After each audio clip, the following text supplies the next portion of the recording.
बच्चे भगवान का रूप होते हैं, मासूम होते हैं और उनकी इसी मासूमियत का फायदा बहुत आसानी से उठाया जा सकता है। अगर माँ बाप बच्चों की सुरक्षा में लापरवाही बरतते हैं तो ये आसान काम और भी आसान हो जाता है और फिर वो भेड़िए जो नज़र गड़ाए बैठे रहते हैं इन मासूम बच्चों पर, वो माँ बाप की हल्की सी चूक का फ़ायदा उठाकर इन बच्चों की ज़िंदगी को नर्क से भी बदतर बना देते हैं। और अगर हर मुमकिन कोशिश करके किसी को बचा भी लिया जाए तो ज़िंदगी पहले से आसान नहीं रह जाती। अतीत वर्तमान पर मंडराता रहता है अपनी पूरी काली छाया के साथ, और जो नहीं बच पाते वो इस गर्त में चले जाते हैं, पता लगाना तक मुश्किल हो जाता है। हमारा आज का एपिसोड ऐसी एक कहानी बयां करता है जो घटी थी 2010 में महाराष्ट्र के डिस्ट्रिक्ट थाना में।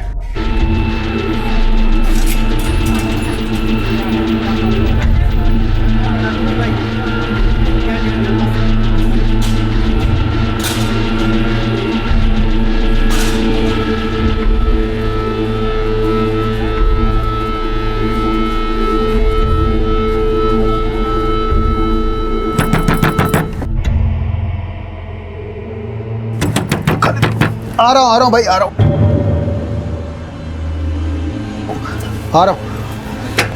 अरे आ रहा हूँ भाई, आ रहा हूँ।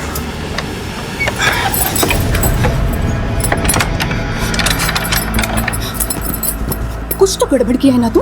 गड़बड़? कुछ तो लफड़ा किया है तू, नहीं तो ऐसा कैसे होता? बच्चे लोग को खाना दिया मैं, और क्या किया मैं? तेरे को पता है पुलिस ढूंढ रही है तेरे को बस्ती में। पुलिस? मैं आते वक्त वो किराना वाले से पूछ रहा था तेरा नाम लेके, किधर को रहता है।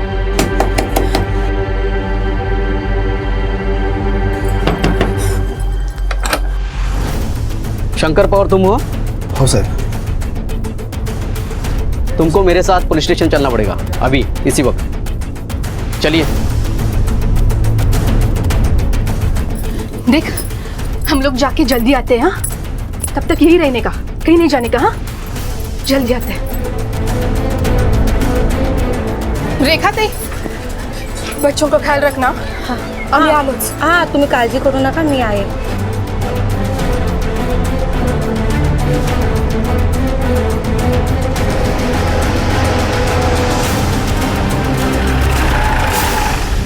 हम लोग को यहाँ क्यों बुलाया साहब?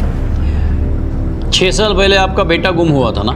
हाँ साहब, पर गुम हो गया था कि कोई उठा के ले गया मालूम नहीं साहब। उस दिन मेरे बच्चे को मिला के कुल 4 बच्चे बस्ती से गायब हो गए थे। हमें एक बच्चा मिला है महाराष्ट्र और आंध्र प्रदेश के बॉर्डर पे, एक छोटा गांव है कलबुर्गी, वहाँ एक होटल में काम करता था। उसका हुलिया, शरीर के निशान, पहचान बिल्कुल वैसी है जैसे आपने अपने बेटे के मिसिंग कंप्लेंट में लिखवाई थी। शिरके, आइए, मैं आपको आपके बेटे से मिलवाता हूँ। देखो, तुमसे कोई मिलने आया है।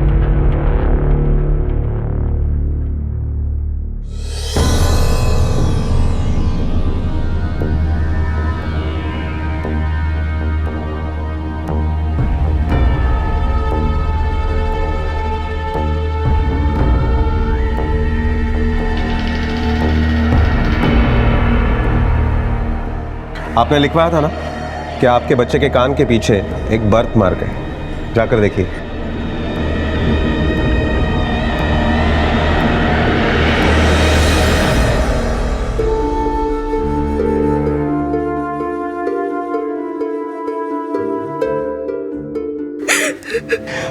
अगर आपको जरा भी शक है तो हम डीएनए टेस्ट करवा सकते हैं इसकी, जिससे साबित हो जाएगा कि ये बच्चा आपका ही है।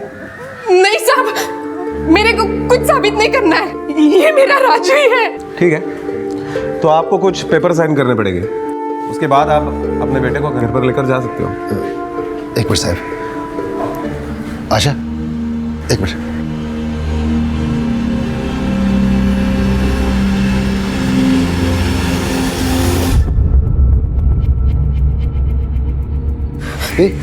किधर से तेरे को ये अपना राजू लगता है? उसके कान के पीछे निशान देखा? अपने राजू के कान के पीछे भी ऐसा ही निशान था। दुनिया में 1000 बच्चों के कान के पीछे ऐसा निशान होगा तो क्या सब अपने बेटे हैं? मैं ऐसे मवाली को घर ले जाने वाला नहीं हूँ। तेरे को वो नहीं चाहिए, लेकिन मेरे को वो चाहिए। उस दिन और 3 बच्चे गायब हुए थे ना, उनके माँ बाप आज तलक रो रहे हैं। देखा ना कैसे तड़प रहे हैं। उन किस्मत वाले हैं इसलिए अपना बच्चा अपने को मिला। मैं राजू को घर लेकर ही जाएगी। यहाँ साइन कीजिए।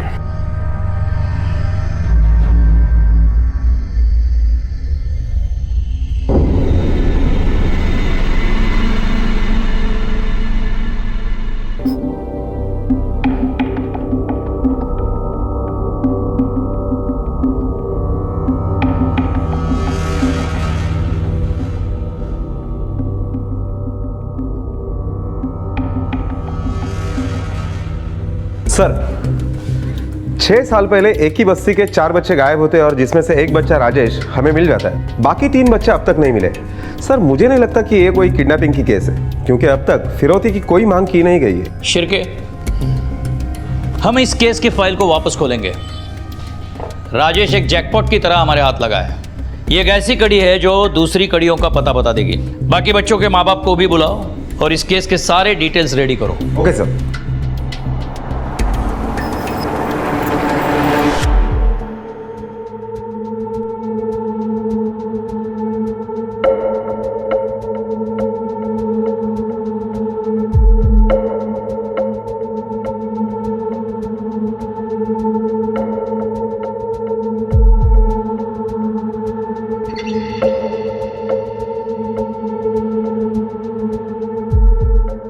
ನನಗೆ ಆಹಾರ ಬೇಕು. हाँ क्या? खाना खाना भूख लगा है मेरे को. अब खिलाती हूँ.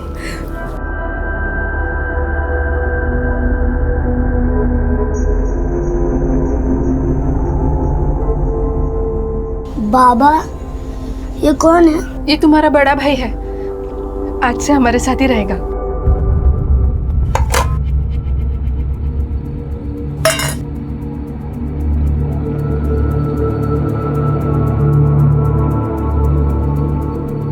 धीरे खाना बेटा.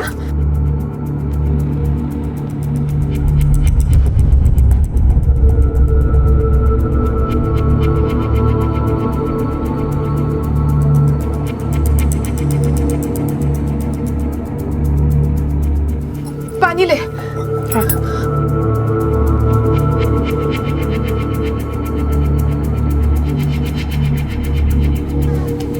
चलो बच्चा, चलो. ओ अन्ना, बीड़ी मिलेगी क्या? बीड़ी बीड़ी. बीड़ी? यहाँ कोई बीड़ी नहीं पीता है और तुम भी मत पीना, समझा?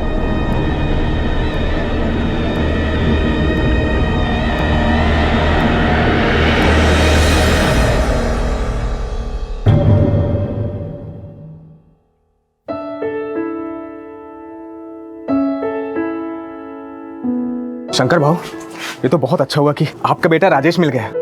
इसका मतलब हमारा बेटा भी वापस मिल सकता है। ओ गजानन भाऊ, ऐसा राक्षस मिलने से तो ना मिले अच्छा है। जीना हराम कर दिया ईसन ने। क्या बकवास कर रहे हो? बेटा है हमारा. स्मिता, स्मिता मेरा टिफिन देना, काम पे जाने के लिए लेट हो रहा है मेरे को. हो गया. जल्दी करो.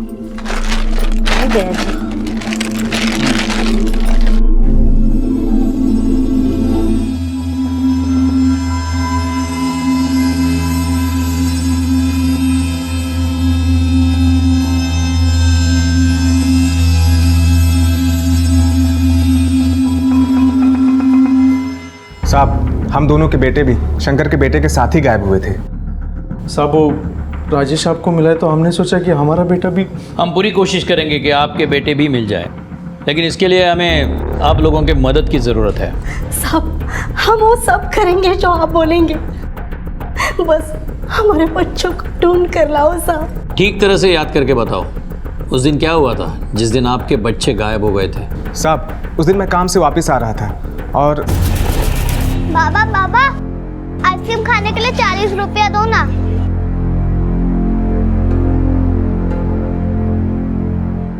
उसके बाद वो आया ही नहीं. साहब, उस शाम मैं ऑफिस से घर आ रहा था तो चारों बच्चे ग्राउंड पर खेल रहे थे साहब.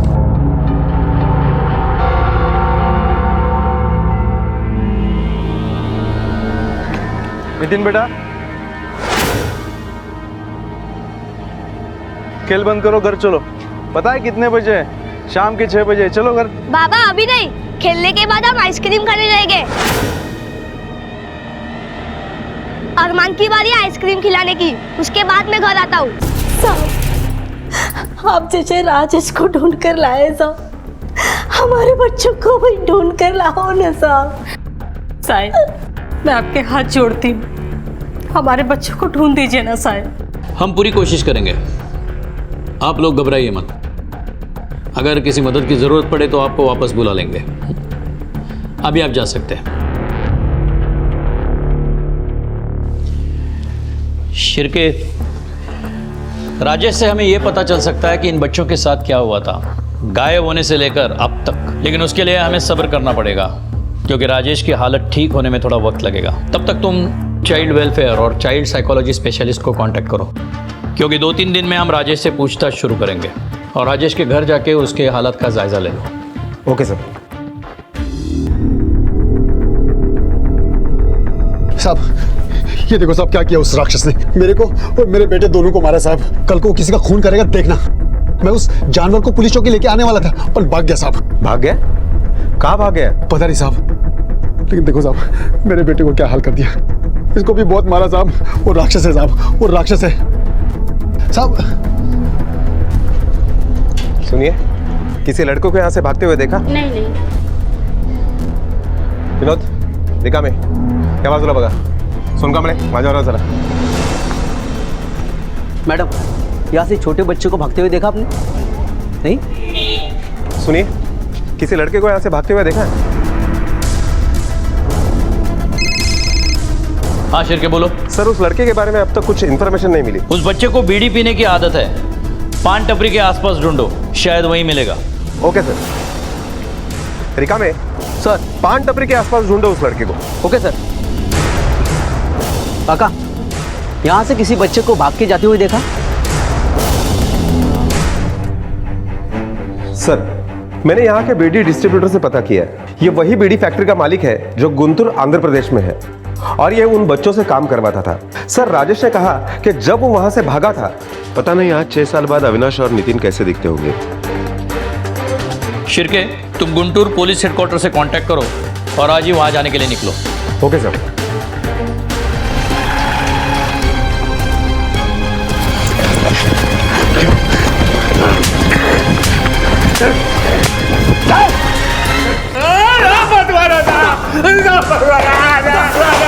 रुक जाओ। अगर मार खाना नहीं है तो सच बोल। चल। अयो साहब, मेरे को बिल्कुल आइडिया नहीं साहब। बच्चे लोग किधर से आते हैं साहब। मुंबई में एक एजेंट है साहब, वो बच्चे लोग मुझे ला के देता है साहब, बदले में उसको बाहर ही रोकने देता हूँ साहब। इतना तो बताया होगा उसने, इतने सारे बच्चे कहाँ से आते हैं बिना टोके? वो साहब बच्चे लोगों को बाजी की पेटी में बांध के रखता था साहब, वो ला के देता था। इससे ज्यादा नहीं मालूम साहब। पहचानता ना इन चारों को? ये 4 बच्चे ही थे ना? सब 4 नहीं साहब, ये 3 बच्चे लोग ही मेरी बीड़ी की फैक्ट्री में काम करते थे साहब। ये बच्चा भाग गया साहब और इसको कोई बीमारी था साहब, तो मर गया साहब। और ये बच्चा तो अभी आपके साथ ही है साहब। ये बच्चा कहाँ है? क्या क्या उसके साथ? बेच दिया? नहीं साहब, इसको मैंने कभी नहीं देखा साहब, मैं इसको जानता भी नहीं साहब। 3 ही बच्चे थे साहब। शिरके, इसे इतना मारो अपने आप सच बोलने लगे। नहीं साहब, मैंने कुछ नहीं किया।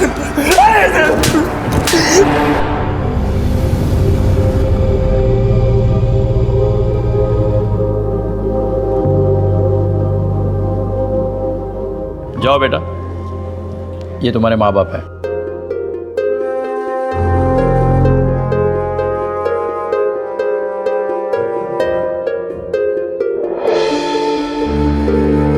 कहते हैं नाउम्मीदी से इंतजार भला, लेकिन ये नाउम्मीदी अशोक और स्मिता की जिंदगी का सच बन चुकी थी, क्योंकि नितिन अब कभी वापस नहीं आने वाला था। 6 साल पहले गायब हुए 4 बच्चों में से 2 बच्चे मिल चुके थे और एक के कभी ना मिलने की खबर आ चुकी थी। साहब, मैं रजिया है और ये मेरे शौहर असलम है। साहब, 6 साल पहले बस्ती में 4 लड़के गायब हुए थे, उसमें मेरा बेटा भी था। मुझे मालूम चला है कि कुछ बच्चे वापस आए हैं करके। क्या नाम है तुम्हारे बच्चे का? अरमान। फोटो। हाँ। साहब ये। अच्छा, ये चौथा लड़का अरमान आपका बेटा है? हाँ साहब। आपका फ़ोन नंबर एड्रेस ढूंढने की बहुत कोशिश की हमने, किसी को पता नहीं था। साहब वो भाड़े का घर था, इसलिए 1 साल में खाली करना पड़ा। मकान बनवा भी सकता था, पर मैंने नहीं बनवाया। दिन रात रोती थी अरमान को याद करके। अच्छा, जब आपने अरमान को आखिरी बार देखा तब क्या हुआ था, कुछ याद है? हाँ साहब याद है। अम्मी। हाँ बेटा। पैसा देना, आज सबको आइसक्रीम खिलाने का मेरा बारी है। अरमान किधर से लाऊं हर दूसरे दिन तेरे लिए पैसे? अम्मी दो ना, दोस्तों के सामने मेरा कचरा हो जाएगा। आज ही मेरा बारी है, दो ना अम्मी, दो ना। अरमान एक बार नहीं बोला ना तो नहीं।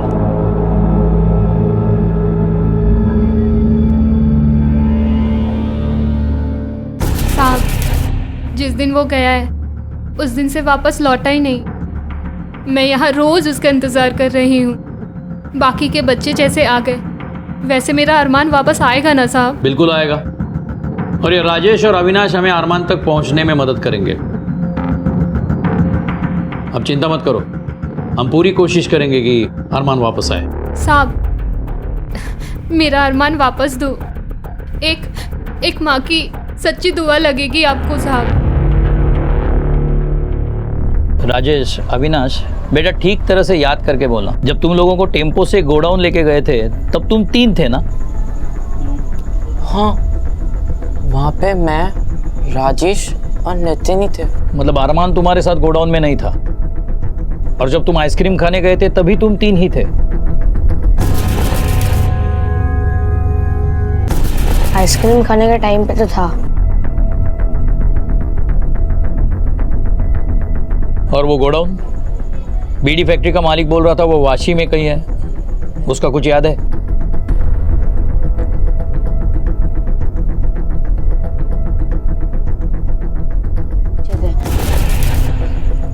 कहीं एड्रेस वगैरह देखा था, मतलब किसी दुकान के बोर्ड पे या कहीं भी, जिसे हमें पता चले कि गोडाउन कहाँ था? नहीं, ऐसा कुछ नहीं देखा। अच्छा, ऐसी कोई चीज़ जो सुनी हो या देखी हो और अब तक याद हो? हाँ, वो हमेशा आरती बजती थी। मतलब गोडाउन के पास मंदिर है, कौन सी आरती बजती थी? गणपति की, हनुमान की, या कौन से भगवान की? कोई तो भी आरती बजती थी, पर मालूम नहीं कौन सी देवी थी। ठीक है, मैं कल फिर आऊँगा। और राजेश, अब किसी को मारना मत।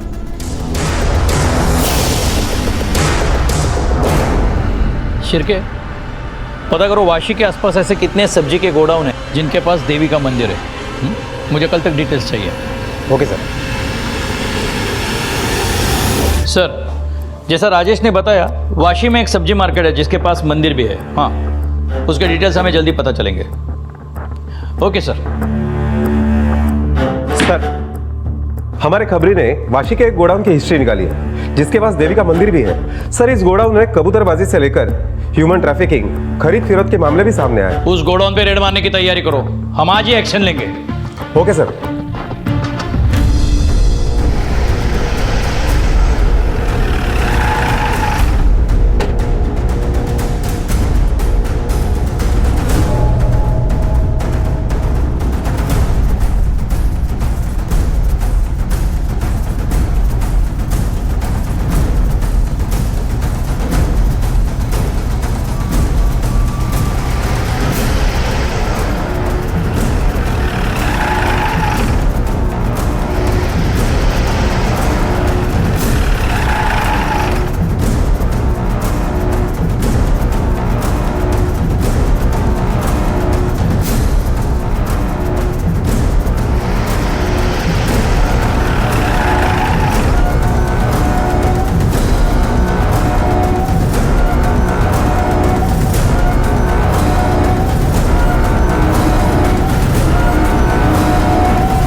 कुछ नहीं है, सब्जी है इसमें।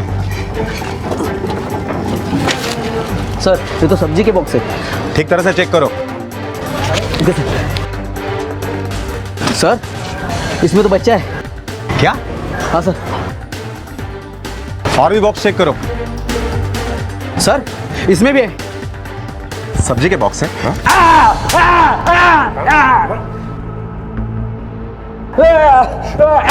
बोल। साहब मेरा काम बच्चे लोग को वहाँ से उठा के जो बोली हुई जगह वहाँ छोड़ने का था साहब। मैंने कुछ नहीं किया साहब, मैं कुछ नहीं जानता है साहब। उन मासूम बच्चों को तू सब्जी भाजी की तरह खरीदता और बेचता था, हाँ? तू ऐसे नहीं बोलेगा, तेरी जुबान मुझे ही खोलनी पड़ेगी। साहब मुझे मत मारो साहब, मैं आपको सच सच बताता हूँ साहब। उधर वसई गांव में वहाँ एक आइसक्रीम वाला साहब, वहीं से बच्चे उठाता था साहब। शिरके ये आइसक्रीम वाला कौन है, इसका हमें पता लगाना पड़ेगा, क्योंकि इस ड्राइवर के मुताबिक वही बच्चों को अगवा करता था। आइसक्रीम से लेके गोडाउन तक की कड़ी यही है, और वो आदमी भी जिसकी हमें तलाश है। हाँ सर, क्योंकि राजेश और अविनाश के कहने के मुताबिक अरमान आइसक्रीम खाते वक्त तो उनके साथ में ही था, लेकिन गोडाउन में नहीं था। शायद ये भी हो सकता है कि उसे दूसरी जगह पर भेज दिया गया हो।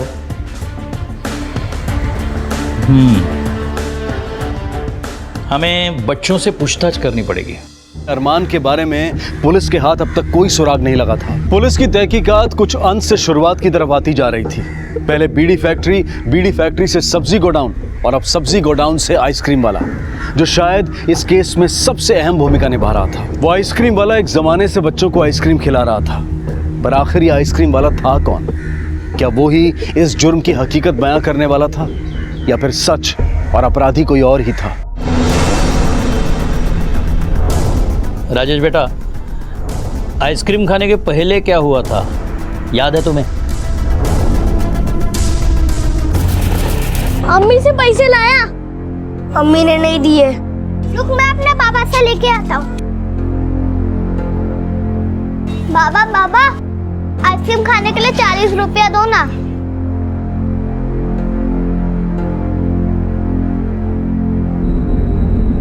ये देखो बाबा ने पैसा दिया आइसक्रीम खाने का। चलो चलो चलो चलो चलो चलो।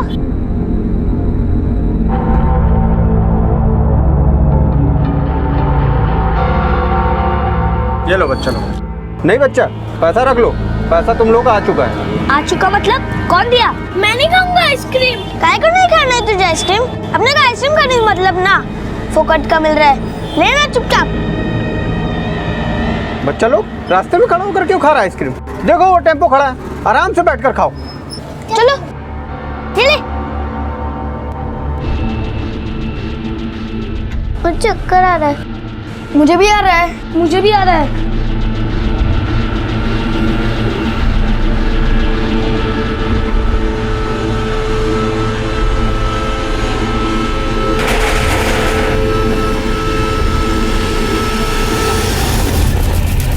राजेश बेटा, उस रात तुम लोगों ने आइसक्रीम खाया था, उस आइसक्रीम वाले की शक्ल याद है तुम्हें? याद है।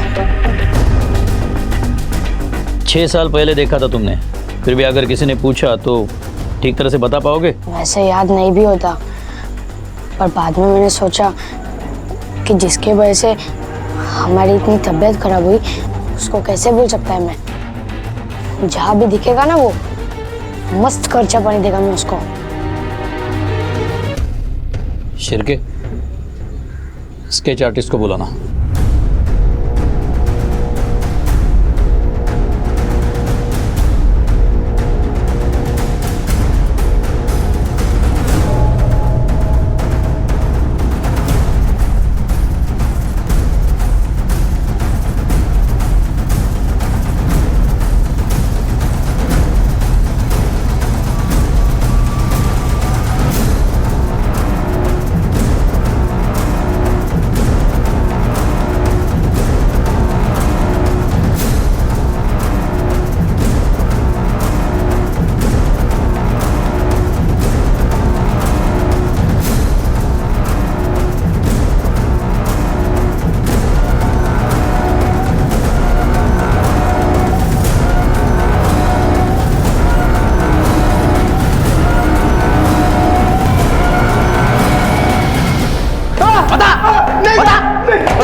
बच्चा लोगों ने उठाया साहब। तो ये बता, तेरा आइसक्रीम खा के बच्चे बेहोश क्यों हो गए? साहब वो मेरी आइसक्रीम नहीं थी साहब।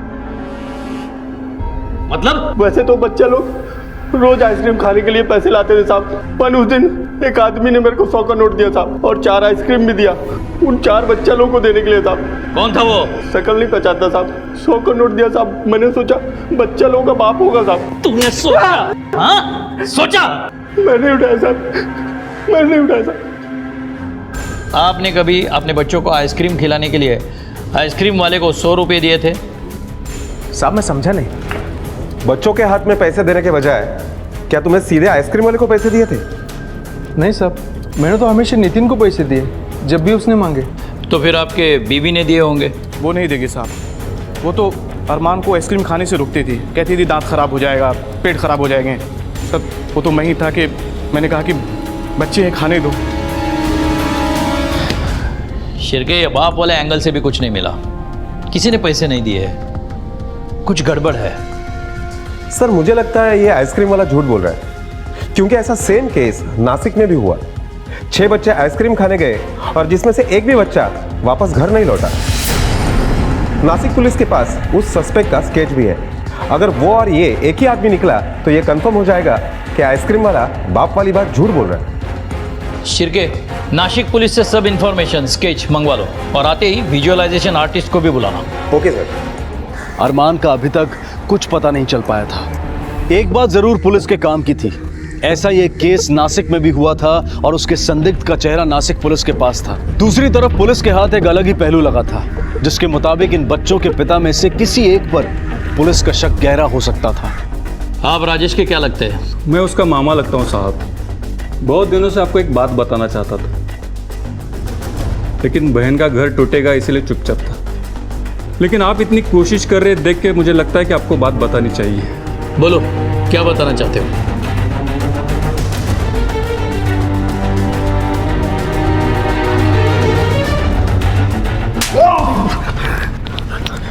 क्यों झूठ बोल के अपने हाथ पैर तुड़वा रहे हो और हमारा टाइम वेस्ट कर रहे हो? हमें पता है तू राजेश को किसी अमीर आदमी को गोद देना चाहता था। तुझे राजेश पहले भी और अब भी नहीं चाहिए था।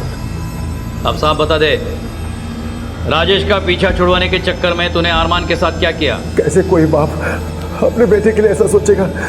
वो तो वो टाइम मेरे पास नौकरी नहीं थी, खाने के वाले थे, इसलिए। क्या क्या है क्या ये? हाँ, 2 पैसे के लिए अपने बच्चों को बेच रहे हो? तुम्हें कुछ शर्म है कि नहीं? पेट ज्ञान से नहीं रोटी से भरता है, समझे बाबू? नौकरी और पैसा दोनों नहीं है मेरे पास। उसको इधर भूखा मारने से अच्छा है उसकी जिंदगी बन जाए उधर, समझे? अरे कितने दिन खाओगे इस पैसों से?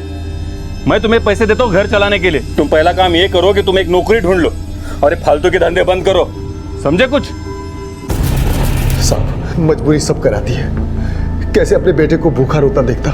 उसके बाद तो नौकरी भी मिल गई, पर राजेश गायब हो गया। उसके बाद बच्चे भी हुए, पर ऐसा मैंने कभी नहीं सोचा कि मेरा बेटा मरता है तो मरे। वो तो साहब उसकी हरकत से खोपड़ी गर्म हो जाती थी। जाने दो इसे, छोड़ दो। एक कांस्टेबल सिविल में 24 घंटे पीछे रखना इसके। यह अभी भी पूरा सच नहीं बोल रहा। सर नासिक पुलिस स्टेशन से स्केच आ गया है। ये वो सस्पेक्ट है जिसे बच्चे बुजुर्ग सब चाचा कह के बुलाते हैं। शिरके, इस चाचा के स्केच पे जरा काम करो। स्केच आर्टिस्ट को बुला और इसकी दाढ़ी हटाने को बोलना। ठीक है सर।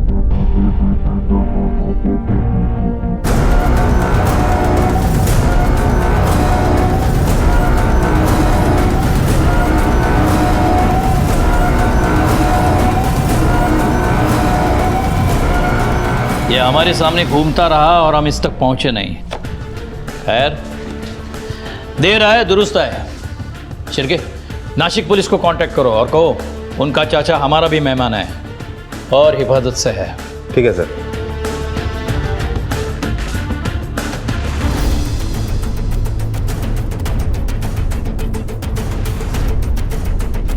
ये तो चाचा है। अंकल, ये चाचा बहुत अच्छे हैं। इन्होंने कई बार हमें चॉकलेट दिए। हाँ, ये चाचा ही है और यही हमारी दुकान से चॉकलेट खरीदते। शिरके, उस चाचा की खातिरदारी करने का वक्त आ गया है। उसे बाइज्जत अपने असली जगह पर लेके आओ। आइए चाचा जी। उर्फ असलम भाई। साहब कुछ गलतफहमी हुई साहब। मैं अपने बेटे को क्यों गायब करवाऊंगा? वो इसलिए चाचा जी कि अरमान आपका बेटा है ही नहीं। तुम्हारे और रजिया के शादी का मैरिज सर्टिफिकेट है हमारे पास। अरमान के गायब होने के बाद तुमने शादी की थी। अपन ने उसको बेटा माना था साहब, तो अपन उसे क्यों गायब करवाएगा? क्योंकि वो तुमसे नफरत करता था, काटा था तुम्हारे और रजिया के बीच में। ऐसा कुछ नहीं था साहब। ये देख, ये मैं नहीं हूं साहब। इसको समझाओ ये कहाँ है और किसे बेवकूफ बना रहा है। बोल बोल बता दो सब बता दो। साहब अपन को रजिया से मोहब्बत हो गई थी, पर साहब वो निकाह के लिए मना कर रही थी साहब। अरमान के वजह से अपन ने अरमान से बात किया साहब। अरमान बेटा कितना अच्छा हो है कि तू, मैं, रजिया सब साथ में हो। वो तुम्हारी अम्मी और मैं तुम्हारा अब्बू। मुझे ऐसा अब्बू नहीं चाहिए, मतलब नहीं चाहिए। अरे अरमान बेटा सुनो तो बेटा। मुझे बच्चे की डिलीवरी देनी थी, तो मैंने लिस्ट में अरमान का भी नाम डाल दिया। सोचा कुछ पैसे बन जाएंगे और मेरे और रजिया के बीच का कांटा भी निकल जाएगा। तो मैंने टेम्पो वाले को फ़ोन किया और फ़ोन करके जगह और टाइम बता दिया।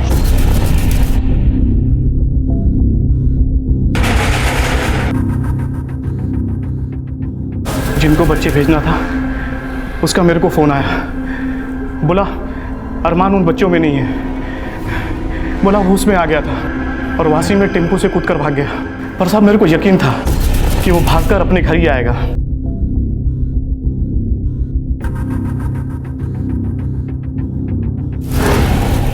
ले जाओ इसको।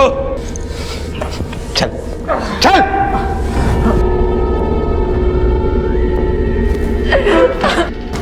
मेरे बच्चे को मारा, मेरे बच्चे को जिंदा समझा दिया। अल्लाह तुझे कभी माफ नहीं करेगा, कभी माफ नहीं करेगा। अल्लाह तुझे कभी माफ नहीं करेगा। मेरे बच्चे को मारा, मेरे बच्चे को मारा। भेड़ की खाल में भेड़िए, असलम पर यह कहावत पूरी तरह से सच साबित होती है।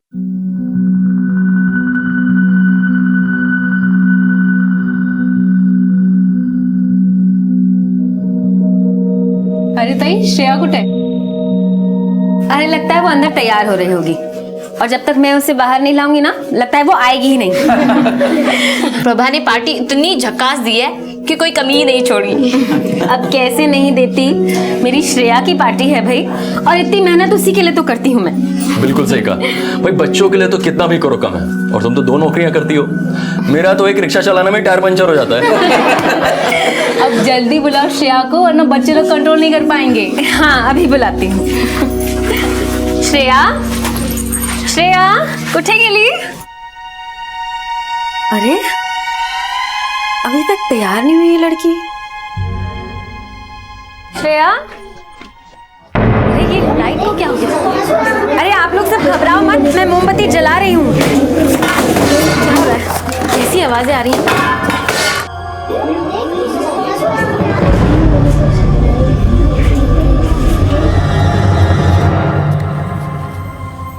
अरे भाई, बर्थडे में खर्चा अच्छा किया है तूने।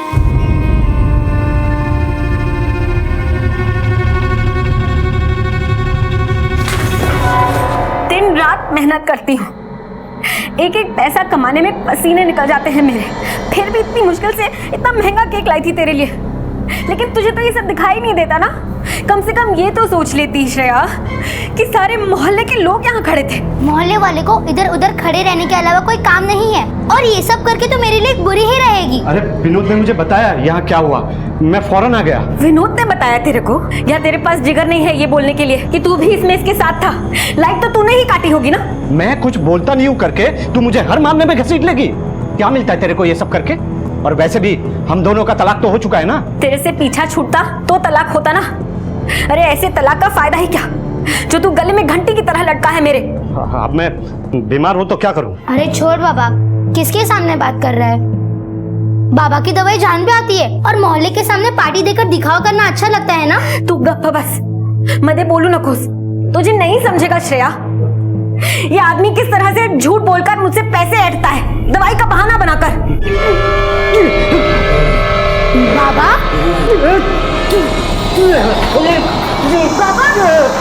बाबा कुछ क्या हो रहा है? आजी जल्दी आओ, देखो बाबू का अटैक आ गया। बाबा बाबा जल्दी आओ। सुबह बाबा में आए थे, तुझे कुछ नहीं होगा, मैं हूं ना। श्रेया जल्दी से पानी लेके आ। तू मेरे सुबह को मार के ही दम लेगी। श्रेया को हमसे अलग करके दिल नहीं भरा तेरा।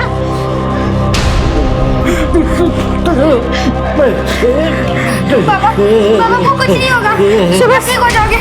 बाबा प्लीज, तुझे कुछ नहीं होगा बेटा, ठीक हो जाएगा, ठीक हो जाएगा। परिवार, ये शब्द जब भी हमारे जहन में आता है तो चाहे हम किसी भी परिस्थिति में क्यों ना हो, हमारे चेहरे पर एक हल्की सी मुस्कान आ जाती है। ये मुस्कान जिंदगी के उन बेहतरीन पलों की वजह से होती है जो हमने अपने घर वालों के साथ बिताए होते हैं। आमतौर पर एक परिवार में जितना प्यार होता है उतनी ही तकरार भी होती है, लेकिन ये तकरार किसी परिवार को कमजोर नहीं बनाती, बल्कि आने वाली चुनौतियों के लिए और मजबूती के साथ खड़े होने की ताकत देती है। और वहीं कई बार कुछ ऐसे हालात पैदा हो जाते हैं जिसके बाद परिस्थितियां बदलने लगती हैं। आज की इस कहानी में प्रभा के साथ भी कुछ ऐसा ही हो रहा था। उसका पारिवारिक रिश्ता बिल्कुल ठीक नहीं चल रहा था। अपने पति के साथ उसका तलाक हो चुका था और साथ ही साथ प्रभा और उसकी बेटी के बीच में दूरियां आ चुकी थी। आखिर ऐसा क्यों था? क्या हुआ था इस परिवार में? और क्यों श्रेया को अपनी मां फूटी आंख नहीं सुहाती?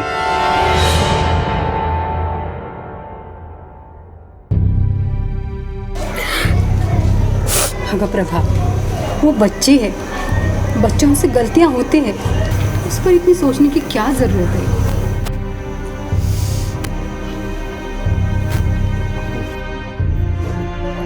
सारा दिन काम करती हूँ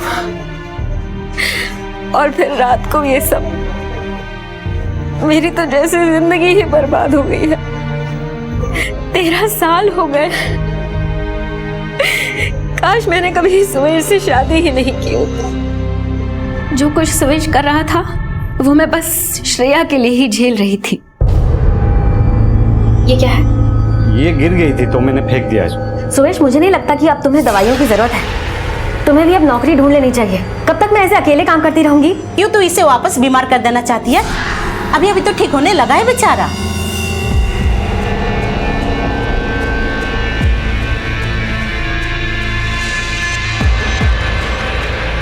वाह यार, तुझे तो पार्टी के लिए शाम का इंतजार ही नहीं करना पड़ता। भाई को शाम को 7 बजे के बाद आती है, उससे पहले दिन भर ऐश ही ऐश। तूने तो साला पूरा मामला ही पलट दिया। एक तरफ तेरी बीवी कमाती भी है, घर का सारा काम भी करती है, ऐसे जैसे तेरी बीवी नहीं कोई लॉटरी हो।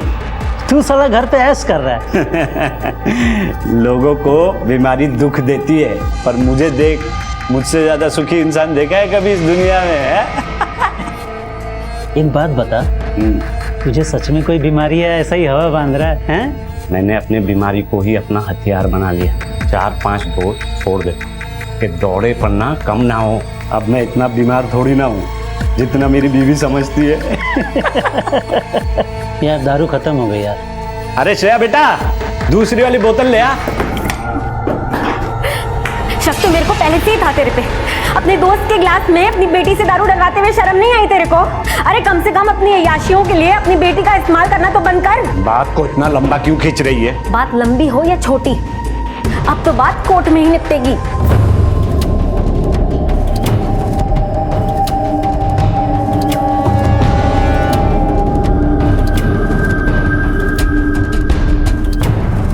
दोनों पक्ष की दलीलें सुनने के बाद कोर्ट प्रभा देशमुख को अपने पति सुवेश देशमुख से तलाक लेने की अनुमति देती है। बच्ची श्रेया देशमुख की कस्टडी मां प्रभा को दी जाती है। मैडम ऐसा मत कीजिए, मैं आपके पांव पड़ता हूँ। Madam please madam. डिवोर्स तो सिर्फ कागज पर ही हुआ था, क्योंकि वो तो मेरे पीछे पीछे यहाँ तक आ गया। इस चौल में मैंने सोचा था कि वो कभी यहाँ तक नहीं पहुंच पाएगा और मैं अपनी जिंदगी की नई शुरुआत करूंगी। मौसी, मुझे इस बात का गम नहीं है कि वो मुझसे पैसे ऐंठता है, लेकिन इस बात का गम है कि उसने मेरी ही बेटी को मेरे खिलाफ खड़ा कर दिया। वो जानता है कि श्रेया मेरी कमजोरी है और इसी बात का फायदा उठाता है वो। भगवान पर भरोसा रख, एक दिन श्रेया को एहसास हो जाएगा कि तू उसे कितना प्यार करती है।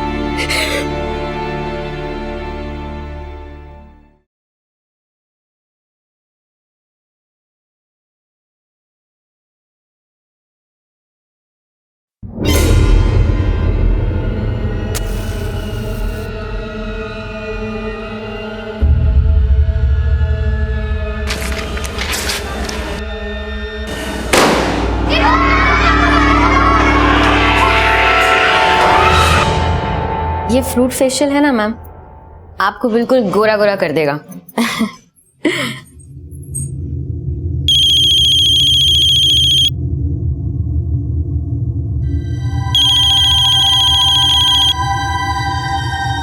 हेलो, हाँ बोला। क्या?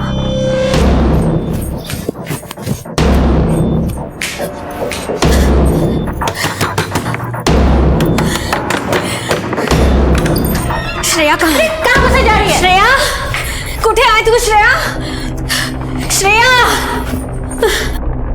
अरे क्या हुआ? काय को इतना चिल्ला रही है? सुबह श्रेया को कहाँ छुपा कर रखा है, जल्दी बता दे। अरे तेरा दिमाग खराब हो गया क्या? मैं उसको इधर काय को छुपा के रखूंगा? इधर नहीं छुपा कर रखा है तो किधर छुपा कर रखा है? आई शपथ, मेरे को नहीं मालूम वो किधर गई है। तो फिर किसको मालूम होगा? उसके स्कूल से फोन आया था, उसकी टीचर कह रही थी स्कूल में बम फोड़ कर किधर भाग गई है वो। अरे उसका रोज का है, तू टेंशन मत ले, जा वो आ जाएगी।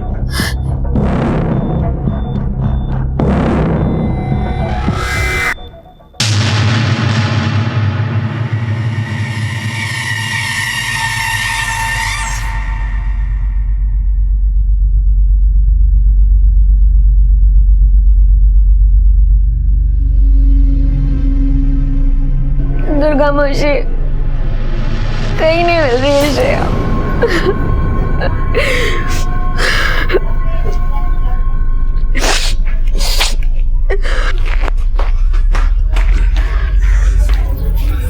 हर जगह ढूंढा, कहीं नहीं मिली श्रेया।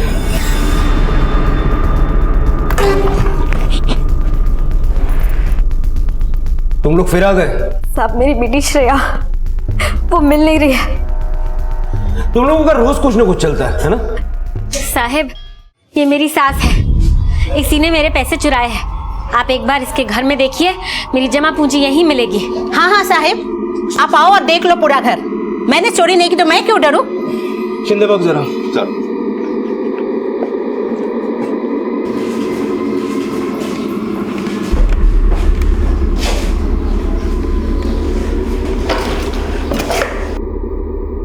सर, इनके घर से तो कुछ नहीं मिला। साहब आप एक बार फिर से देखिए, पैसे जरूर इसने कहीं छुपा कर रख दिए होंगे। साहिब इसने जानबूझ के खुद अपने पैसे छुपा दिए हैं और इल्जाम मुझ पे डाल के मुझे बदनाम करना चाहती है। साहिब आप एक बार इसके घर भी देख लो। चेक करो।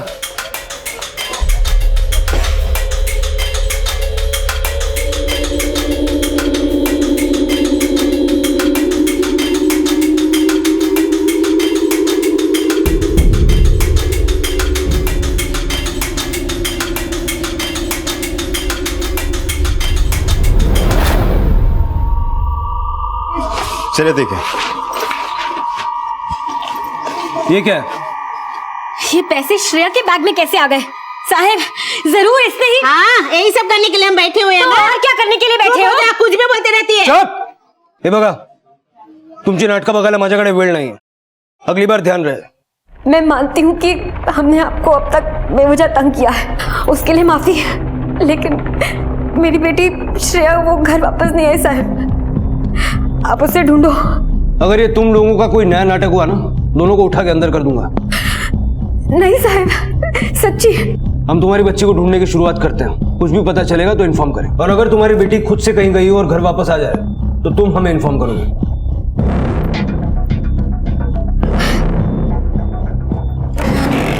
सर ये फिर से इनका कोई नया नाटक तो नहीं है? शिंदे ये तो पता लगाना होगा, बात एक बच्ची की है। मामला अगर इनके बीच का भी हो तब भी हमें बच्ची को तो ढूंढ निकालना है। बच्ची आखिरी बार स्कूल में दिखी थी, तफ्तीश वहीं से शुरू करते हैं। अक्सर आपसी झगड़ों और बातचीत के दौरान हम ये सोचते हैं कि हमारे आसपास मौजूद बच्चे ये समझ नहीं सकते, लेकिन हम पूरी तरह से गलत हैं। इस उम्र में किसी भी चीज को समझने की लालसा अपनी चरम सीमा पर होती है। अबोध मन हमेशा अपने आसपास मौजूद हर पहेली को सुलझाना चाहता है। ये मन हर उस शब्द को अपनी गहराई में उतार लेता है जो उसके आसपास चल रहा होता है, और इस सब का असर पड़ता है उनके चरित्र पर। श्रेया ने भी बचपन से वो सब कुछ देखा था जो प्रभा और सुवेश के बीच चलता आया था, और इसी की वजह से कहीं ना कहीं वो उस तालीम से वंचित रह गई थी जिसकी वो हकदार थी। नतीजा, उसकी माँ को उसके द्वारा की गई शरारतों की खबर मिलती रहती थी। लेकिन इस बार मामला गंभीर था। स्कूल से मस्ती करके भागी श्रेया का अब तक कुछ पता नहीं चला था। आखिर कहाँ गई थी श्रेया? क्या वो सच में किसी मुसीबत का सामना करने वाली थी, या फिर ये भी उसकी कोई शरारत थी?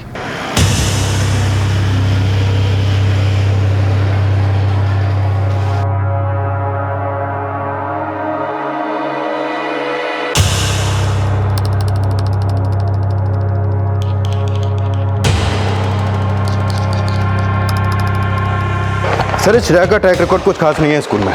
टीचर भी उसके बारे में कुछ अच्छा नहीं बोल रही है। काफ़ी कंप्लेंट्स है उसके बारे में स्कूल में। शिंदे, उसको घर का माहौल कैसा मिला ये भी तो देखो। ऐसे माहौल में कोई भी बच्चा ठीक कैसे रहेगा? सर, अगर ये श्रेया अपनी मर्जी से स्कूल से भागी तो वो गई कहाँ, और अगर वो कहीं गई भी तो गई क्यों, कुछ समझ में नहीं आ रहा सर।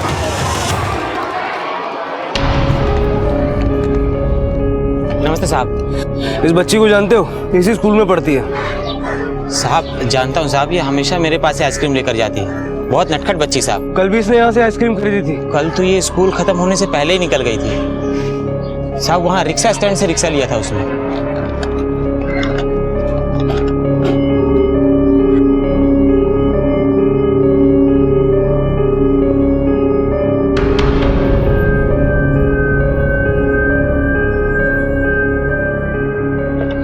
सुनो भैया, ये बच्ची स्कूल में पढ़ती है, कल यहाँ से ऑटो में बैठ के गई है, इसको देखा?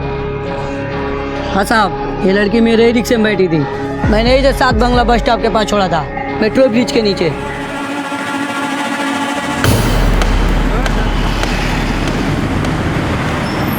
शिंदे, ये श्रेया 7 बंगला बस स्टॉप क्यों गई होगी? सर, 7 बंगला मेट्रो ब्रिज के पास जो बस स्टॉप है उसके आसपास कुछ सर्विलेंस सीसीटीवी लगे हुए हैं। शायद उसकी फुटेज से कुछ हाथ लगे। सारा फुटेज मंगवाओ। Okay sir.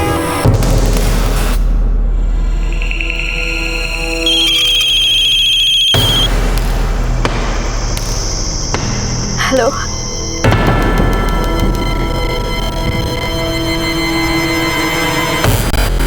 सर, ये देखिए श्रेया 7 बंगला बस स्टॉप पे खड़ी है।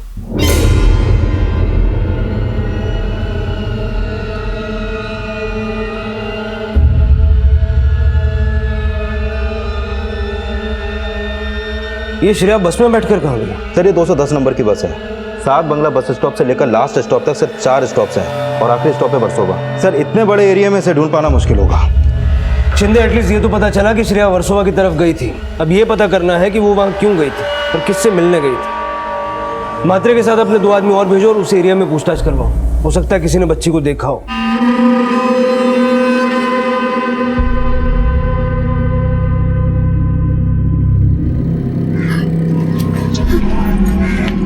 क्या हुआ प्रभा? श्रेया कुछ पता चला? नहीं अमित, लेकिन मैंने तुझे यहाँ इसलिए बुलाया क्योंकि मुझे तेरी मदद की जरूरत है। तू मुझे कुछ पैसे देगा क्या? क्यों, क्या हुआ? वो सब मैं तुझे नहीं बता सकती, बस मुझे पैसे चाहिए। पैसे तो अभी मेरे पास भी नहीं है। होता तो मैं मना ना करता, लेकिन काफी दिनों से काम पर नहीं गया हूँ ना, तो अच्छा ठीक है, अब तू जा।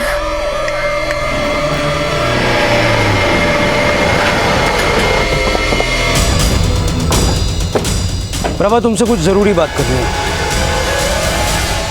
श्रेया उस दिन स्कूल से भागने के बाद सीधी वर्सोवा की तरफ गई थी। कोई रहता है तुम्हारा वहां? वर्सोवा? नहीं साहब, वर्सोवा में तो हमारा कोई नहीं रहता। जरा अच्छे से सोचो, आखिर वो वहां क्यों जाएगी, वो भी यूं एकदम अकेले स्कूल से भाग के? हाँ साहब, वर्सोवा में आरती रहती है, श्रेयाची मैत्रिन।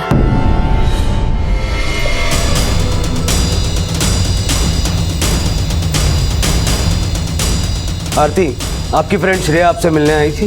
अंकल, बहुत दिन हुए, मैं और श्रेया मिले ही नहीं। सर, सड़क के उस पार वाले साइबर कैफे से कुछ पता चला है। तो साइबर कैफे ओनर ने श्रेया की फोटो को पहचाना है। उसके हिसाब से श्रेया वहाँ 3 बजे तक थी और उसके बाद सीधे यहाँ पर आई है। बेटा आपकी फ्रेंड अभी तक घर नहीं लौटी है। आपको हमें सब कुछ बताना होगा, जो कुछ भी आप जानती हो। देखो घबराओ मत, सब कुछ सच सच बताओ। अंकल कुछ दिन पहले श्रेया मुझसे मिलने आई थी। आरती, तेरे बाबा प्रॉपर्टी में काम करते हैं ना, मुझे किसी भी खाली घर की चाबी दे देना प्लीज। लेकिन मुझे पापा से बात करनी होगी और मैं उनसे क्या बोलूँगी? देख आरती, तू किसी को कुछ मत बताना प्लीज। तू बस मुझे चाबी दे दे, किसी को कुछ नहीं पता चलेगा। तू मेरी दोस्त है ना, मेरे लिए इतना नहीं कर सकती? ठीक है, मैं एक बार ट्राई करती हूँ। बेटा कौन से घर की चाबी दी थी आपने उसे? राजकमल चोल के घर की। आपके पास उसकी डुप्लीकेट चाबी है? हाँ है।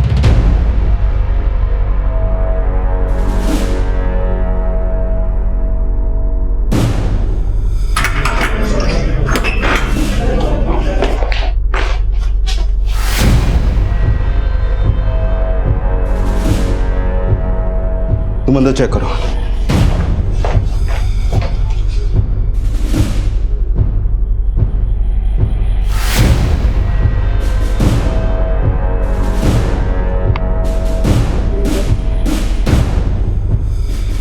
सर यहाँ पे कुछ भी नहीं है। सर एक मिनट। हाँ मात्रे। सर मात्रे का फोन था। प्रभा ने अपने घर के पास ही एक सुनार को अपने गहने बेच दिए।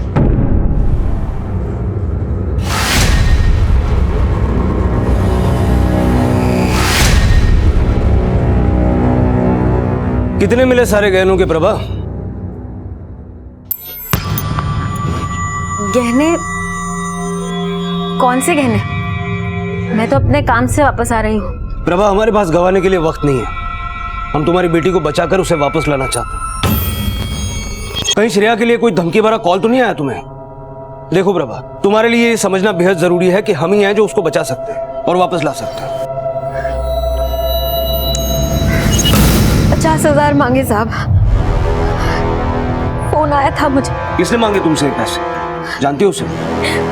मैं नहीं जानती साहब, बस फोन आया था और कहा कि 50,000 रुपए देना पड़ेगा और श्रेया उनके पास है और अगर नहीं दिए तो वो श्रेया को मार देंगे। इसी बात का शक था। वैसे इस किडनैपिंग के पीछे कोई ऐसा भी है जिसकी तुम कल्पना भी नहीं कर सकती। कौन? शायद इस किडनैपिंग के पीछे तुम्हारी बेटी श्रेया खुद है। क्या?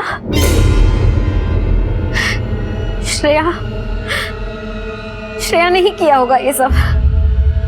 लेकिन साहब इसमें उसकी कोई गलती नहीं है। वो तो बच्ची है अभी। ये सब उसको सुवेश ही सिखाता है। झूठ बोलना, पैसे ऐंठना, इन सब कामों में सुवेश ही उसकी मदद लेता था।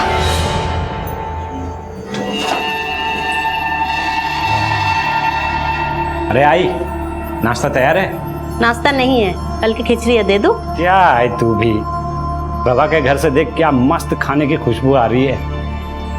कुछ तो करना पड़ेगा।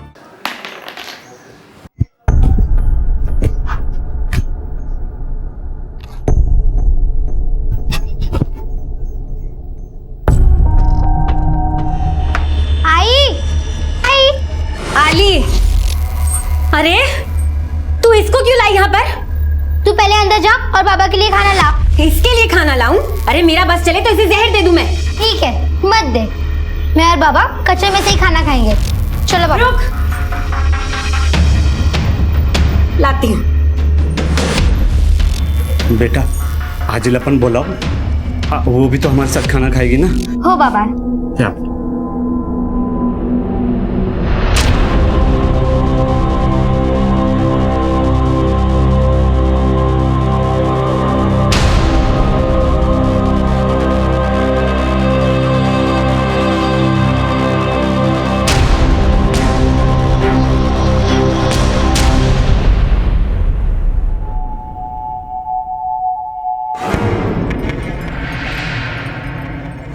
आई, लगता है वो लेनदार आ रहा है। अब क्या करेगा तू? हाँ, एक आइडिया है। वो लोग एक बीमार आदमी पे तो हाथ नहीं उठाएंगे। चलो 1 मिनट के लिए मान भी लेते हैं कि वो पैसे के लिए एक बीमार आदमी का धुलाई कर देगा, लेकिन एक बच्ची पे हाथ नहीं उठाएगा, है ना? रुक मैं आता हूँ। अरे श्रेया सुन, इधर आ, एक काम है, आजा आजा। क्या हुआ बाबा? चल ना, चल इधर आ, चल रुक, चल तू ना बेटा यहाँ लेट जा, ठीक है? क्या हुआ बाबा? आप मुझे यहाँ लिटा क्यों रहे हो? बेटा तेरे बाबा को ना एक आदमी को पैसे देने हैं। उस आदमी को अगर बाबा ने पैसे नहीं दिए ना, वो आदमी बाबा को बहुत मारेगा। तू चाहती है बेटा बाबा को कोई मारे? तो ले जा, ले जा।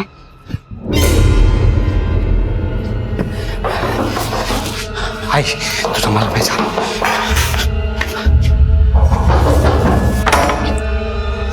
अरे कौन है? काकी सुरेश को बाहर भेजो, हम लोग जानते हैं कि वो अंदर ही है। आज मैं अपने पैसे लेकर ही जाऊंगा। वो तो बहुत बीमार है बेटा, हम लोगों ने तुमसे पैसे उधार लिए हैं, थोड़ी दिन में लौटा देंगे। श्रेया,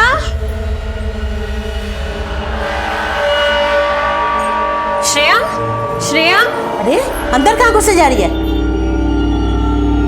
श्रेया, किसने लिटाया तुझे यहाँ?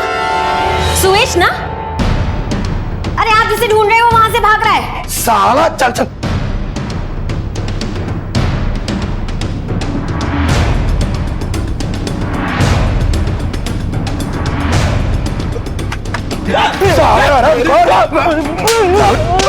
पैसे नहीं दे रहा। मेरे बाबा को, वो बीमार है, छोड़ो उनको। बाबा छोड़ो, बाबा अरे छोड़ मुझे। बाबा तू बहुत बुरी है, कहीं जाकर मर क्यों नहीं जाती? फिर इसके बाद श्रेया बिगड़ गई साहब। घर से पैसे चोरी करना, झूठ बोलना, इतनी छोटी सी उम्र में सब गलत काम सीख गई थी वो। तुम्हारा फोन?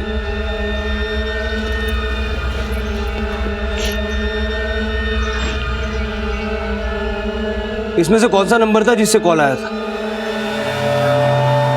ये दूसरा वाला 022444982। ये तो किसी पीसीओ का नंबर लगता है। एक काम करो, इस नंबर के बारे में पता करो, तब तक मैं सुवेश की बीमारी की खबर लेता हूँ। चल। पुलिस को इस बात का शक था कि 12 साल की श्रेया ने खुद ही अपनी किडनैपिंग का झूठा नाटक किया, लेकिन किसी को यह समझ में नहीं आ रहा था कि अगर यह सब कुछ खुद श्रेया ने किया था तो इसके पीछे वजह क्या थी। प्रभा ने जो कुछ भी पुलिस को बताया था उससे यह तो साफ होता है कि सुवेश ने हमेशा श्रेया की मासूमियत का गलत फायदा उठाया था। आखिर क्या हो रहा था, कहां थी श्रेया, और क्या इस सब में सुवेश भी उसके साथ शामिल था? इन सभी सवालों के जवाब जानने के लिए पुलिस ने सुवेश से सवाल जवाब शुरू किए। एक नंबर की झूठी है साहब वो। मैं सच में बहुत बीमार रहता हूँ, वो तो मुझे श्रेया से मिलने से भी रोकती है। तो तू श्रेया को पैसे चुराने के लिए भी नहीं बोलता होगा?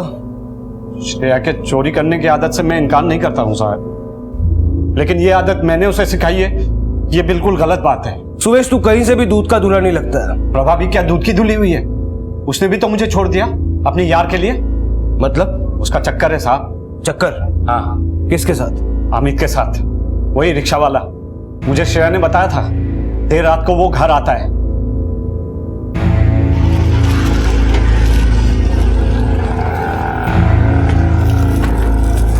सुनिए 022444982। वो है सब। क्यों, क्या हुआ? इस नंबर से एक धमकी भरा कॉल आया था, मामला किडनैपिंग का है। कोई आदमी यहाँ आया था इस 10-12 साल की लड़की के साथ। ये कैसे बता सकता हूँ साहब, मैं यहाँ तो 50 लोग आते हैं।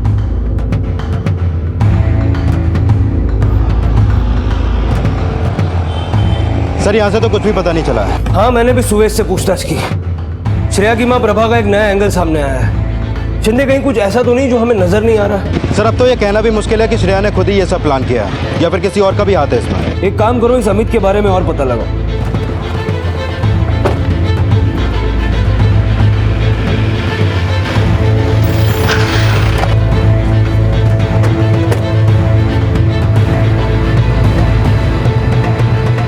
सुनिए। हाँ जी सर। ये अमित का घर किधर रहता है?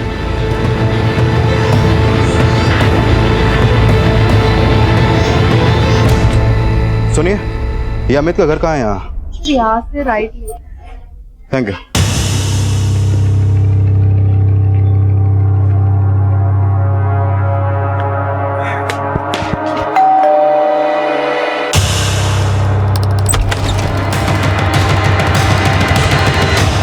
बाबा किधर है बेटा? साहब अमित तो बाहर गया है।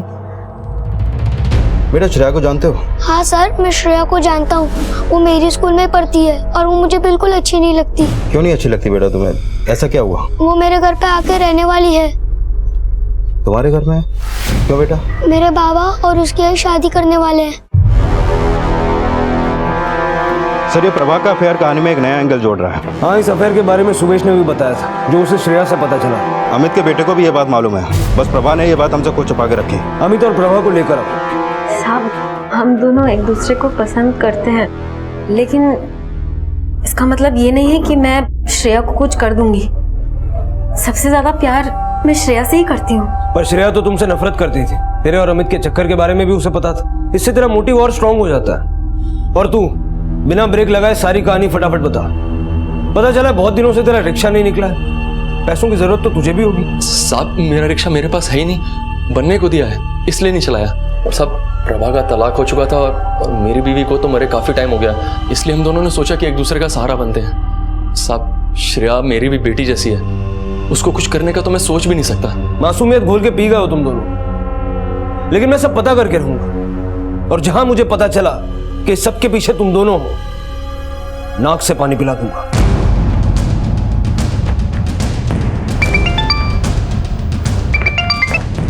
हाँ बोल। ठीक है, वहां पहुंचते हैं। सर चारकोप नाले के पास एक बच्चे की लाश मिली है। चलो।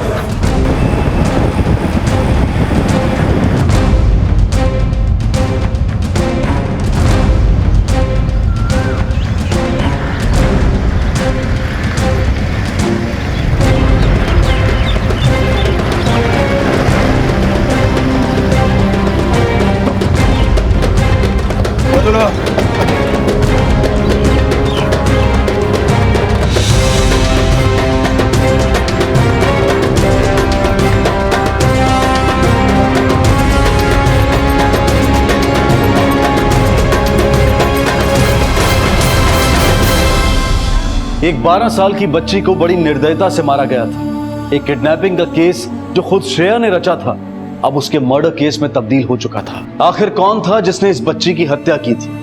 आखिर श्रेया की मौत से किसे फायदा हो सकता था? अब तक पुलिस इस केस को हर एंगल से खंगाल चुकी थी, लेकिन अब भी उन्हें उसे कड़ी की तलाश थी जिसके मिलने से शायद ये केस सॉल्व हो सके।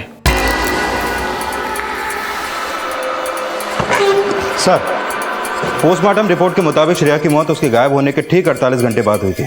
मतलब श्रेया उस घर में रुकी तो थी, लेकिन उसकी मौत कहीं और हुई और उसके बाद उसकी लाश को नाले के पास लाकर फेंक दिया गया। सर श्रेया मर्डर केस के सिलसिले में कोई आदमी आपसे मिलने आया है। अंदर। जी सर।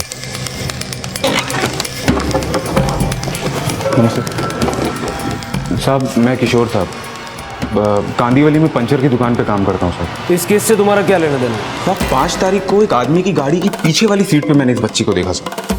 गाड़ी का पंचर तो साहब मैंने ही बनाया था, लेकिन साहब उस समय जब इस बच्ची को देखा तो लगा सो रही थी।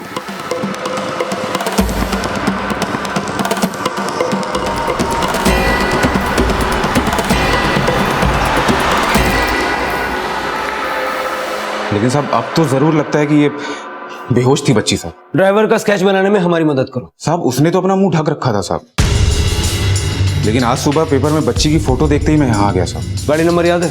साहब लाल कलर की छोटी गाड़ी थी साहब। अब दिन भर में साहब इतनी गाड़ियाँ देखते हैं, ध्यान तो नहीं रहता, लेकिन साहब गाड़ी का आखिरी नंबर साहब 8-9 था। ठीक है तुम जाओ, अगर कुछ भी जरूरत पड़ेगी तो दोबारा बुलाएंगे। नमस्ते। शिंदे 5 तारीख को मर्डर हुआ और लाश मिलती है अब। इस पंक्चर वाले ने भी श्रेया को उसी दिन गाड़ी में देखा था। ये जो कोई भी मुंह ढका हुआ आदमी है, इसी ने श्रेया को मारा है। ये देखो, ये रहा वो नाला जहां में श्रेया की लाश बरामद हुई, और ये है प्रभा की चौल, और उसके ठीक बीच पड़ती है कांदिवली की ये पंक्चर की दुकान। शिंदे मुझे शक हो रहा है कि जिसने श्रेया को मारा है वो प्रभा की चौल का है और श्रेया और प्रभा को जानने वाला है। शिंदे इस चौल को टारगेट करो, ये लाल गाड़ी हमें खूनी तक पहुंचा सकती है।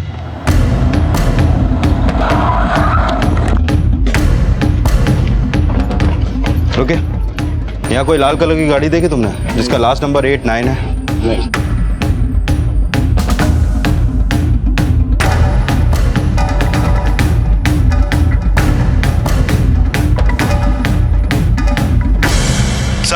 इस चौल में एक लाल गाड़ी है, कोई शंकर नाम का आदमी यही 3 गली छोड़ के रहता है वो। क्यों मारा बच्ची को?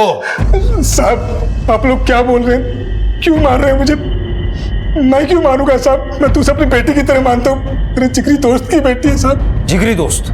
हाँ साहब, सुबह साहब वो 5 तारीख को मेरी गाड़ी लेके गया था, बोला था कोई जरूरी काम निपटाना है तो दे दी साहब गाड़ी।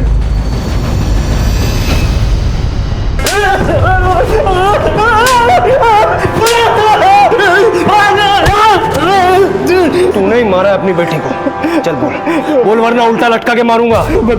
बता दो साहब, प्रभा से पैसे निकलवाने के लिए मैंने और श्रेया ने मिलकर ये प्लान किया था, लेकिन ये बात गलत है कि मैंने उसे मारा है साहब। मुझे इतने पैसों की क्या जरूरत पड़ी जो तूने इतना बड़ा प्लान बनाया? लेनदारों को पैसे देने थे साहब, मैं क्या करता, जीना आराम हो गया था साहब मेरा। फिर श्रेया ने झट से एक घर का इंतजाम कर लिया। प्लान ये था कि पैसे मिलने तक वो उस घर में ही छुपी रहेंगी, लेकिन उस दिन मुझे ऐसा लगा जैसे कोई मेरा पीछा कर रहा है, शायद कोई लेनदार। जब भी मुझे ढूंढने कोई लेनदार आता, श्रेया घर में मेरी जगह सो जाती थी। उस दिन भी जब राजकमल चौल के उस घर में मैं श्रेया से मिलने गया तो उसने बोला कि वो मेरी जगह ले लेगी और मैं उस जगह सेफ रहूंगा। ठीक है। मैं जब अगले दिन वापस अपने घर आया तो मैं खुद ये देखकर हैरान हो गया कि श्रेया की लाश मेरे ही बिस्तर पर पड़ी थी। श्रेया?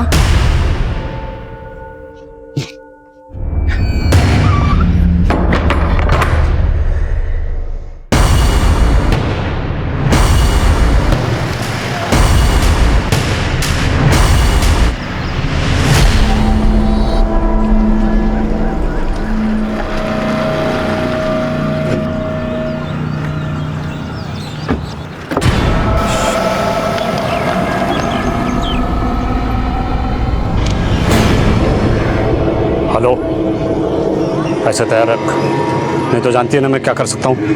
साहब मैंने सब कुछ किया है, लेकिन अपनी बेटी को नहीं मारा है साहब, नहीं मारा है। सुवेश का पीछा कौन कर रहा होगा? क्या इसकी बातों पर भरोसा करना ठीक रहेगा? सर सुवेश के लेनदारों की लिस्ट निकालता हूँ, शायद उनमें से कोई हो। शिंदे, पूरे चौल में कोई ना कोई तो होगा जिसने किसी को आते जाते देखा होगा। इतनी सफाई से सब कुछ कैसे किया जा सकता है? सर वैसे दोपहर के वक्त उस चौल में चहल पहल कमी रहती है। सर एक काम करता हूँ, मैं अपने खबरियों का नेटवर्क एक्टिव करता हूँ, चौल के लोगों से पूछताछ करता हूँ, शायद वहां से कोई सुराग हाथ लगे। सर चौल में लोगों ने पूछताछ में इस आदमी के बारे में बताया है, इसे दोपहर में उस चौल में देखा गया है। सर इसकी कुंडली निकाली तो पता चला कि ये एक सुपारी किलर है और फिलहाल में एक मर्डर केस में अंदर था ये। नाम क्या है इसका? सर राजू नाम है इसका, अभी बेल पे बाहर है ये। वापस अंदर जाने का वक्त आ गया, जहां भी मिले वहां से घसीट के लाओ सालों।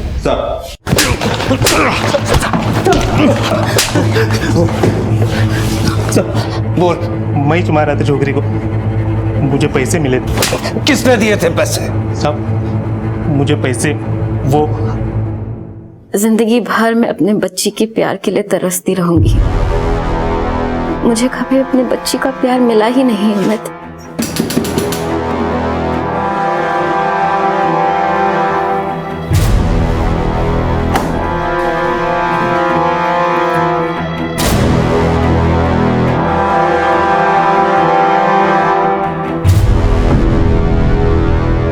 क्यों मारा बच्ची को? बोल। साहब मैंने ऑटो बेचकर सुपारी दी थी साहब, लेकिन साहब सुपारी श्रेया की नहीं, सुवेश की थी। साहब सुवेश प्रभा को बहुत परेशान करता था और मैं प्रभा से प्यार करता हूँ, उससे शादी करना चाहता हूँ। प्रभा हमेशा श्रेया के प्यार के लिए तरसती थी साहब, लेकिन जब तक ये सुवेश था ना तब तक ये मुमकिन ना हो पाता। इसलिए प्रभा की खुशी की खातिर मैंने सुवेश को रास्ते से हटाने का सोचा था। उस दिन क्या हुआ था? मुझे नहीं पता था कि ये बाप बेटी अपना ही प्लान बना रहे हैं। हम लोगों ने पूरी प्लानिंग की थी।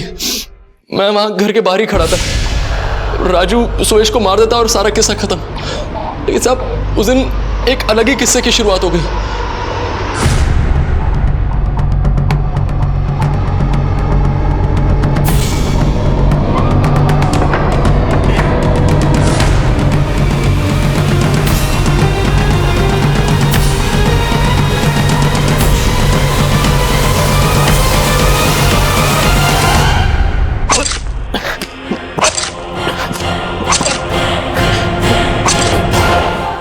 लगा बॉडी सुवेश के घर से मिलेगी तो बाद में फंसेगा भी वही, और फिर बाद में मैं प्रभा को सुवेश के खिलाफ भड़काकर अपना रास्ता साफ कर लूंगा। साहब मैंने जो भी किया प्रभा के लिए किया साहब। चल मेरी जिंदगी की गलतियों की सजा मेरी बेटी को भुगतनी पड़ी। सुवेश और मेरे झगड़े की वजह से मेरी बेटी की जान चली गई। अब मेरी बेटी कभी वापस नहीं आएगी साहब, कभी वापस नहीं आएगी। इस केस में एक शख्स ने अपने प्यार को पाने के लिए जुर्म का रास्ता चुना। भले ही उसका मकसद प्रभा को हर तकलीफ से आजादी दिलाना हो, लेकिन किसी भी सही काम की शुरुआत किसी बुरे इरादे के साथ नहीं हो सकती। इस सब के लिए सुवेश भी उतना ही जिम्मेदार है जितना कि अमित। शादी वो पवित्र बंधन है जिसे दो लोग प्यार और विश्वास की ताकत से सींचते हैं। सुवेश ने इस शादी का इस्तेमाल सिर्फ अपने मतलब के लिए किया। उसने कभी ये कोशिश नहीं की कि सब कुछ ठीक हो, पति पत्नी दोनों कंधे से कंधा मिलाकर परिवार को चलाएं। अगर उसने जरा सा भी इस बारे में सोचा होता तो शायद श्रेया जिंदा होती और अपनी जिंदगी बेहतर तरीके से जी रही होती। अब मैं अनूप सोनी आपसे विदा लेता हूं, फिर मुलाकात होगी अगले एपिसोड में एक और चौंका देने वाले केस के साथ। तब तक अपना और अपने परिवार का ख्याल रखें और देखते रहें क्राइम पेट्रोल डायल 100। सबक एक को, सीख हम सबको। जय हिंद। क्राइम पेट्रोल्स के और भी दिलचस्प कहानी देखने के लिए हमारे चैनल को सब्सक्राइब करें और बेल आइकॉन दबाना न भूलें।